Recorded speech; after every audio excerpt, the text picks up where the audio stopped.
भाजपची साथ सोडून परत येणाऱ्यांसाठी इंडिया आघाडीची दारं खुली. अजित पवारांबाबत शरद पवारांचं सूचक वक्तव्य.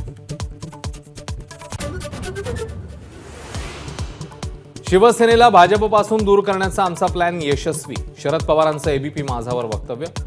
भाजपशी कधीही युती न करण्यावर पवार ठाम. आपण सुरतला जात असताना उद्धव ठाकरेंनी भाजप नेत्यांना फोन करून सत्ता स्थापनेची ऑफर दिली होती. इंग्रजी वृत्तपत्राला दिलेल्या मुलाखतीत मुख्यमंत्री एकनाथ शिंदेंचा मोठा दावा.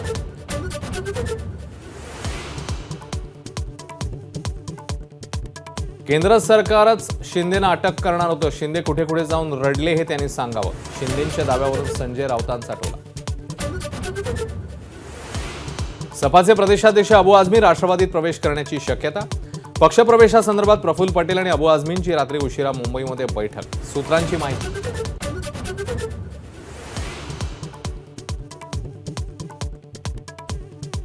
सांगलीत महाविकास आघाडीची डोकेदुखी कायम. विशाल पाटलांनी अर्ज मागे घेतला नाही. निवडणुकीसाठी विशाल पाटलांना लिफाफा चिन्ह.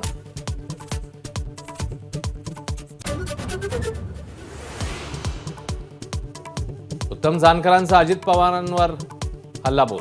निवडणुकीनंतर अजित पवारांचं राजकीय अस्तित्व संपेल, जानकरांचं भाषण.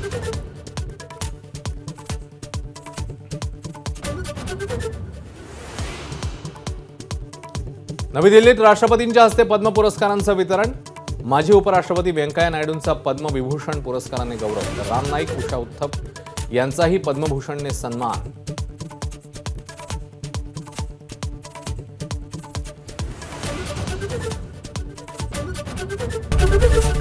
एबीपी माझा, उघडा डोळे बघा नीट.